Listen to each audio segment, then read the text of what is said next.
Намираме се в Мелака, Малайзия. 2 часа на обяд е. Преди 1 час и нещо сме станали към 12. И Калянчо се намира в един мол, който не мога да ви кажем сега името, ама нещо като Меско-Беско. И папкаме в заведението, което се казва Kenny Rogers Roasters. Калянката сега си е сложил да папка пиленце с ориз. Леко, че се омаза така.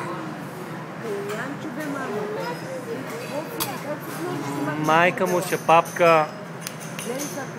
ще папка сега салата Цезар.